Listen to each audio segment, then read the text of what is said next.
الحمدللہ وحدہ والصلاة والسلام علی من لا نبی بعدہ۔ محترم سامعین، شیعہ ذاکرین کی طرف سے نبی علیہ الصلوۃ والسلام کے صحابہ کرام پر نبی علیہ الصلوۃ والسلام کے جنازے کے حوالے سے ایک اعتراض کیا جاتا ہے۔ آپ اس اعتراض کو اس شیعہ ذاکر شہنشاہ نقوی سے سن لیجئے، پھر انشاءاللہ میں اس کی حقیقت آج آپ کے سامنے رکھتا ہوں۔ پیغمبر کے جنازے میں 11 افراد ہیں، کوئی نہیں تھا جنازے میں نبی کے۔ 1 لاکھ سے زیادہ صحابہ مدینے میں تھے، مگر نبی کے جنازے میں 11 افراد ہیں۔ تو سامعین، آپ نے شہنشاہ نقوی سے اس اعتراض کو سنا۔ اب یہ جو انہوں نے اعتراض کیا ہے نبی علیہ الصلوۃ والسلام کے صحابہ پر نبی علیہ الصلوۃ والسلام کے جنازے کے حوالے سے، تو اس اعتراض کے جہاں تک جواب کی بات ہے سامعین، تو اس کا جواب سیدھا سا ہے کہ اس شہنشاہ نقوی نے یہ جھوٹ بولا ہے، یہ الزام تراشی کی ہے، یہ ایسا جھوٹ ہے سامعین کہ جس پر یہ شیعہ مذہب کی کسی معتبر کتاب کا حوالہ تک نہیں پیش کر سکتے۔ حقیقت سامعین یہ ہے کہ نبی علیہ الصلوۃ والسلام کے جنازے کو تمام صحابہ کرام نے پڑھا، مردوں نے پڑھا، عورتوں نے پڑھا، بوڑھوں نے پڑھا، بچوں نے پڑھا، بلکہ سامعین فرشتوں تک نے نبی علیہ الصلوۃ والسلام کے جنازے کو پڑھا، جیسا کہ انشاءاللہ ہم آپ کے سامنے حوالے رکھیں گے۔ لیکن اس سے پہلے سامعین یہ بات سمجھ لیجئے کہ نبی علیہ الصلوۃ والسلام کا جنازہ عام جنازوں کی طرح نہیں پڑھا گیا، بلکہ آپ علیہ الصلوۃ والسلام کے جنازے کو پڑھنے کا طریقہ کار یہ تھا کہ آپ علیہ الصلوۃ والسلام کے جنازے کے پاس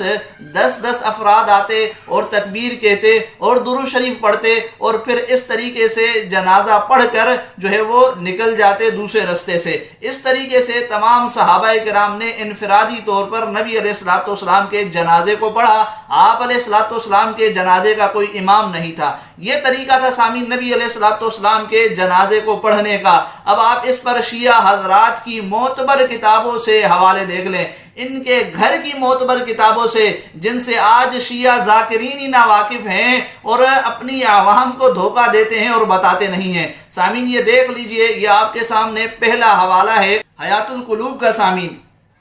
یہ شیخ تبریسی لکھتے ہیں کہ حضرت امام محمد باقر رحمۃ اللہ علیہ سے روایت کی ہے کہ 10 افراد داخل ہوتے تھے اور حضرت صلی اللہ علیہ وآلہ وسلم پر بغیر امام کے نماز پڑھتے تھے۔ اسی طرح تمام دن 2 شنبے کا یعنی پیر کا اور 3 شنبے کی رات یعنی منگل کی رات صبح تک، اور منگل کا تمام دن شام تک مدینے اور اطراف مدینے کے ہر خرد و بزرگ یعنی بچے و بوڑھے اور مردوں اور عورتوں نے حضرت صلی اللہ علیہ وآلہ وسلم پر نماز پڑھی۔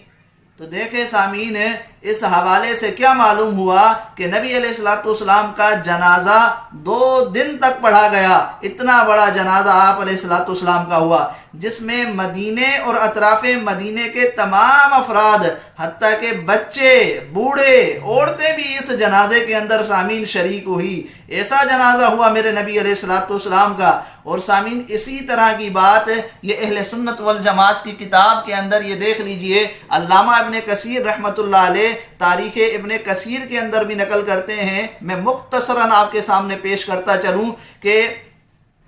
جب رسول اللہ صلی اللہ علیہ وآلہ وسلم کو کفن مبارک پہنا کر چارپائی پہ رکھا گیا تو صدیق اکبر رضی اللہ تعالیٰ عنہ اور فاروق اعظم رضی اللہ تعالیٰ عنہ حجرہ مبارک میں داخل ہوئے اور السلام علیکم ایھا النبی ورحمۃ اللہ وبرکاتہ پڑھا، اور ان دونوں حضرات کے ساتھ اتنے مہاجرین و انصار بھی داخل ہوئے جتنے کہ حجرہ مبارک میں سما سکتے تھے۔ ان سب نے صدیق رضی اللہ تعالیٰ عنہ و فاروق رضی اللہ تعالیٰ عنہ کی طرح حضور علیہ الصلوۃ والسلام پر سلام پڑھا اور صفیں باندھی، اور حضور علیہ السلام کے جنازے پر امام کوئی نہ تھا، اور ابوبکر رضی اللہ تعالیٰ عنہ و عمر رضی اللہ تعالیٰ عنہ پہلی صف میں حضور علیہ السلام کے بالکل سامنے کھڑے ہوئے پڑھ رہے تھے اللہم انا نشہد۔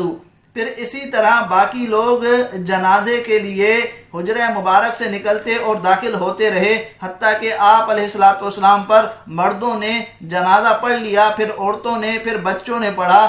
پس جب سب لوگ جنازے سے فارغ ہوئے تو صحابہ کرام نے حضور علیہ الصلوۃ والسلام کے مقام قبر کے متعلق بات چیت کی۔ سامعین دیکھ لیجئے کہ یہی بات اہل سنت والجماعت کی اس کتاب البدایہ والنہایہ کے اندر لکھی ہوئی ہے، اور آپ کو طبقات ابن سعد کے اندر اور دیگر اہل سنت والجماعت کی کتابوں کے اندر بھی یہ بات مل جائے گی۔ اسی طرح سامعین یہ دوسرا حوالہ دیکھ لیجئے، شیعہ حضرات کی معتبر کتاب اصول کافی، اس کا یہ ترجمہ ہے۔ اس میں یہ روایت نقل کی گئی ہے کہ امام محمد باقر علیہ السلام نے فرمایا، جب رسول خدا کی روح قبض ہوئی تو ملائکہ مہاجرین انصار نے جوک در جوک حضرت صلی اللہ علیہ وآلہ وسلم پر نماز پڑھی۔